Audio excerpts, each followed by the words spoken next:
Great.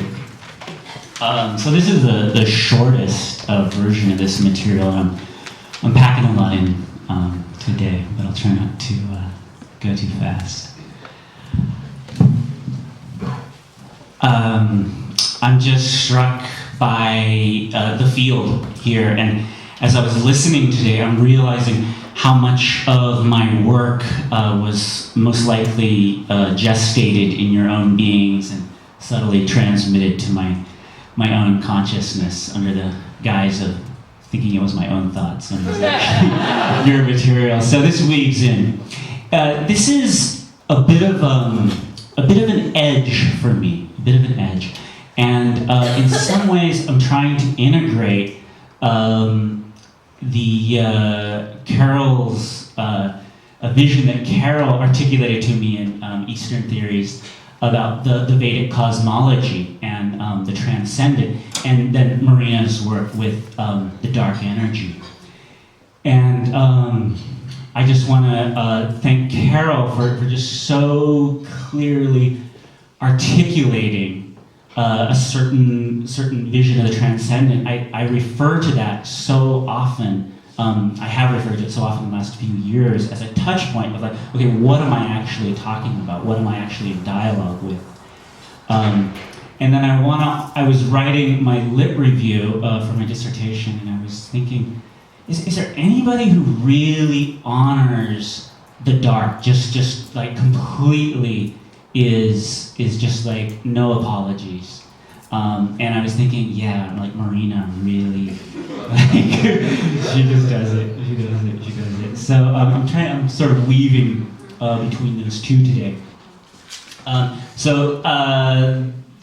You guys, most of you know, I work in nonordinary states of consciousness, and I'm putting together a narrative of what's going on with our species and our soul. So today I'm going to talk about the ancestral soul. So I'm responding to two problems that I see in a lot of accounts in transpersonal theory accounts of the soul. One of the problems that I see is that there is sometimes this distortion or a blindness in transcendent-oriented traditions, paths, towards the earth and attendant realities. So I'm thinking of the Abrahamic traditions, to some sense, the Vedic traditions, channeled material, a lot of that, and even like mystical experiences, even like really out there mystical experiences. Often there's just this thing where it's like they just don't want to give the earth, the feminine, the body, quite that break that it deserves. Spiritual bypass would be something that comes up a lot in relation to that. The second problem, a little more philosophically, I just want to I'm responding to some of these philosophical and religious traditions that have an atomistic bias. So ever since, at least since the axial age, and especially since Descartes, there's... I was walking into the UC Berkeley reading room the other day where I do a lot of my writing, and I realized when you walk in the door, like huge letters engraved into the wall is Descartes right there. There's all these other people around, but Descartes he gets off at the front door. And then they get to, I was like, oh my God, there he is. So I'm responding to this idea of atomism, which is just that consciousness in the world comes, it presents itself in these separate packages. Comes, prepackaged, one little bit after another. So I'm kind of want to feel into what sort of concept of the soul would emerge if we were to relax our atomistic biases that we all carry within us, whether we call it atomism or not. So to start with, I'm not going to start with soul. I'm going to start with the place of the human in the larger cosmos, and for that, I'd like to refer to a session report from my research that happened a couple of years ago. This is session 65, The Toltec Menace and the Faun. I saw a Toltec master resting in a web of sublime power, smiling, exultant. I knew too the celestial starry power that the Toltecs encountered, a power that came into their civilization to rise it to great heights and to come to totally pervade their civilization. I saw the legions of Toltec thralls, undead slaves trapped by this power. I saw that there were realities beyond death and that there are things that are worse than death. The Toltecs worked in the subtle planes, manipulated those energies, and left their artifacts in their domain. I understood also that we in the civilization have taken in that same kind of power, maybe even the identical power, and that we are also descending into thraldom, that like the Toltecs, we will self-annihilate under the terrible energies of this power. This power is like an alien invader, a disease, a technological accident. We are playing with this power and have been bitten by it. I had a sense of a little deer, a fawn in the forest. I understood the beauty of animal life on this planet, of new life. I knew the incredible achievement that is tender, precious nature, this Gaia, and I saw how the fawn is so vulnerable.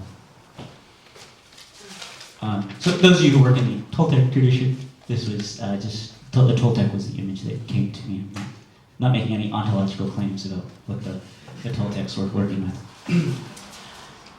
So this experience, it rocked me a bit, and over the past couple of years I've been developing a cosmological frame that makes sense of it.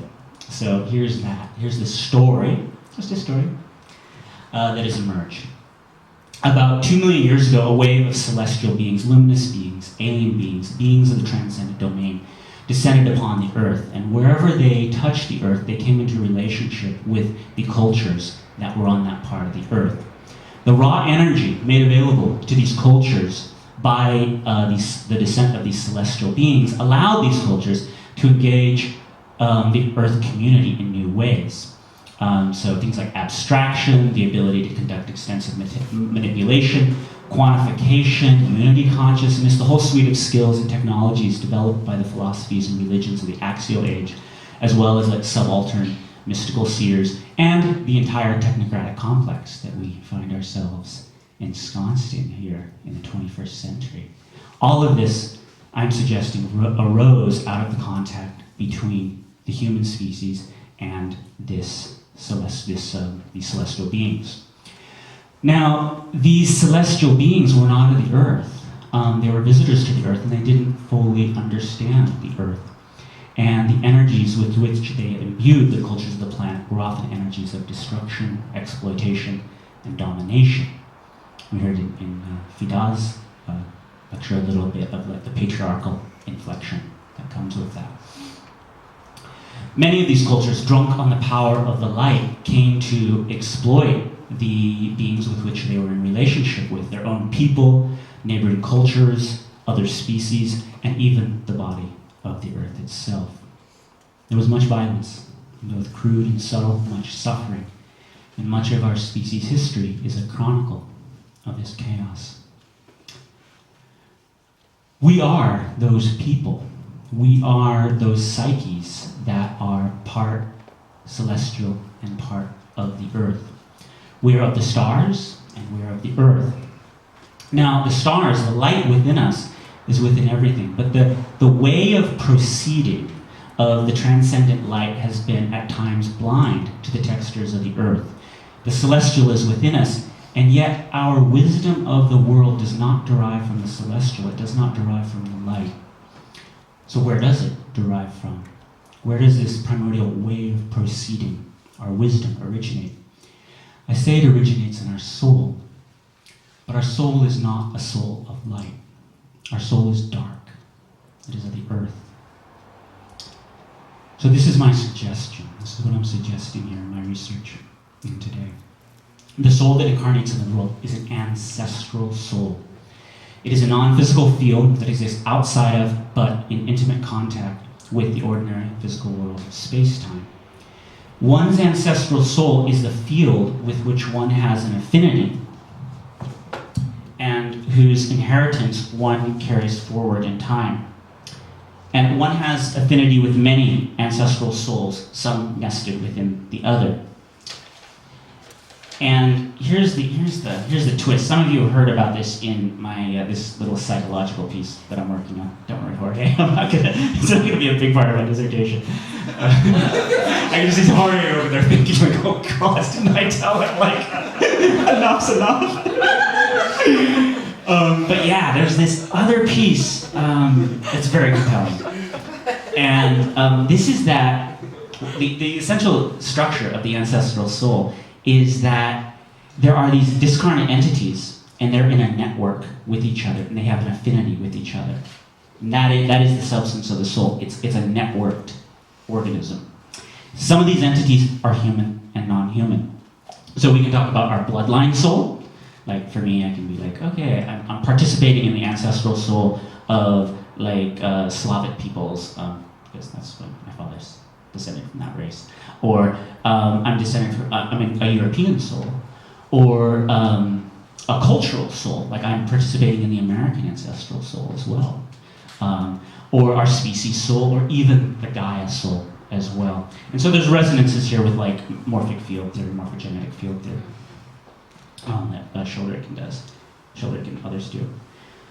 So everything that we are in this world, everything that we're experiencing, everything that we're suffering, everything that we're exploring is constantly being returned to that ancestral soul. And when the ancestral soul incarnates as an individual person, so each of you have all these ancestral souls, some of them overlapping, some are bigger, some are smaller, but they're incarnating you as a person right now. And you're carrying forward all that trauma, all that karma, all the resources. I mean, we're tremendously resourced. And it goes all the way back. I mean, ultimately, we're resourced at least by Gaia. I mean, that's big, if not by like the universe. You've got all that. And your ancestral souls are moving you forward in time. So, okay, celestial beings, ancestral soul. What's the connection here? This story is one of redemption. And it's the story of the earth redeeming the celestial. So despite these successive waves of chaos that were caused by these celestial beings coming into contact with us, some of these beings were tamed by the human psyche, tamed by the earth. These celestial beings became naturalized citizens of the psyche. They became internal to the human psyche. And the incredible power and beauty of the alien became our birthright. So without losing their identity, these celestial beings incarnated with, or these celestial beings joined the human ancestral network and are a discarnate presence that's influencing us. So we have all this light that's in us. So we are beings of light. And that light brings us a lot of the beauty and the power and this exalted transcendence that we do have, but it's anchored in this darker network. So the last thing I want to say is that there is an alchemy of contact here. So many of our practices are bringing in the light, like thank you, Mother, thank you, Sri Aurobindo, descent of the supramental. Yes, I'm behind that. But there's another side to this. And the alchemy of contact with the light, as dark beings, the way that we encounter the light, is one of seducing the light, breathing in the light, nourishing the light. We are the dark catching the light by our openness, our raw receptive vitality, and by our seductive beauty. We take the light in, we contain it, and we imbue it with our dark wisdom. We're instructing the light, we're educating the light about this world. This is how the transcendent completes us, and this is how we are redeemed by the earth. Thank you.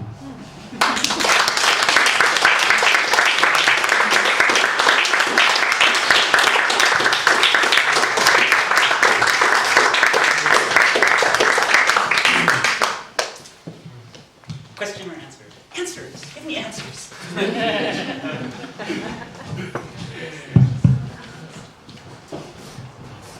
So, Alex, thanks. I was wondering, because you talked about celestial beings, I was wondering, do you consider the Earth to be a celestial being? Not really.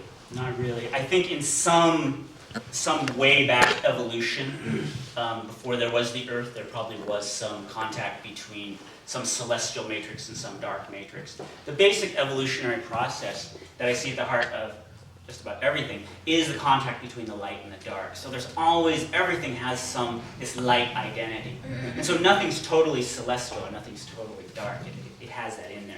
But when we sort of focus our view to just like the history of this earth, all of like life's history on this earth, yeah, there are these beings that are celestial, that are just not of the earth. They came to the earth, and that they embraced the earth, and they were redeemed by the earth. And that some of our greatest modes of being basically come to us from these celestial beings who learned how to live here, to learn to really embrace what's going on here. So I tend to think of the earth as kind of like, if you want, at a certain scale, it's sort of the ground, the dark ground, that isn't so much of the light, but in a sense, yes.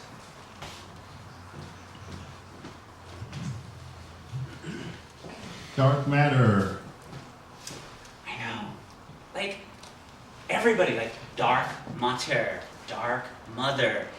People, like, not in CIS, like, I tell them what I'm doing. They're like, is that like dark matter? And they're like, yes, No. it is. So, what's the relationship to what you're talking about, if any? I don't know. That's not my purview, but I think there's something that's coming through there. One thing I can say to that, though, is that I think we need to remember how everything we know about the physical world, that whole narrative, 13 billion years, quarks, galaxies, speed of light, dark matter, all of this is within it's the physical frame, like the Gebserian deficient mental, efficient in some degrees, is trying to make sense of the mystery. And so I think we can soften that separation of like, science is saying this, and we at the Institute are saying this. We're both participating in the same mystery. So I'm always like, okay, what are you guys saying about this whole dark matter thing? Like, beyond my expertise, though. Thank you. So can you relate the darkness, the dark mother, to your Mendonian inconscient concept? Okay, so this is, I will tell you, one of the things that really inspired this, some conversations with Stefan about Aurobindo, but you know what? Some of you know a alumnus of the EWP program, who he had an encounter with the mother that wasn't so nice. And I was like, huh? Like, she's the mother, like, hey. And I was like, what is it? Like, how can this transcendent, discarnate, like, higher dimensional being have, like, kind of a negative effect? And I came to the conclusion, it's like, she doesn't fully understand what it's like to be incarnate. She doesn't fully get it anymore. Or she did it, she did while she was here, but, she's forgotten it. Or maybe who knows how fully incarnate she was. That's a speculation. I don't know so much about that. But the whole thing about the inconscient, this is something I was like, I was going around, I was like, okay, maybe it's the darkness, the feminine, the earth, it's like the inconscient, and like, what's this? Like, think Maya, how does it work? And ultimately I was like, it's too much of a duality.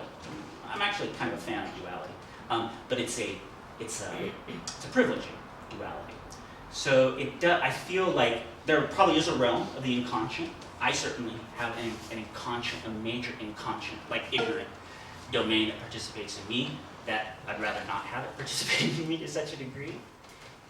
And that exists, but it's not that whole thing of like, luminous, all knowledge, everything good, and then like this kind of imperfect sort of place where you have to work stuff out because we get to learn lessons. I resist that notion, and I'm suggesting an alternative.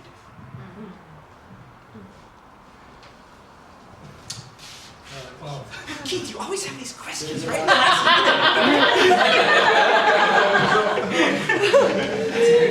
Last question? I had a question, but I'll just say, I'll leave my question for later. I'll just say that I was relieved when you said that this will not be an integral part of your discussion.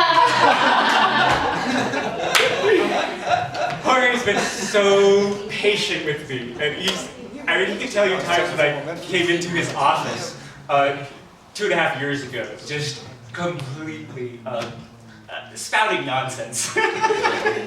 Just incoherent. And he's been such a wonderful mentor and such an endless source of inspiration and coaching in this process. To take it back to what Zane was saying this morning, I mean, the first 5 minutes of Zane's presentation are just like, yes, like that radical participatory, radical pluralism. I'm totally I'm just like, yeah, so down with that vision. And like Zane, I think it was Jorge has just been such an incredible inspiration. Like, where did this man come from? But it's just like to really like all good things. Okay.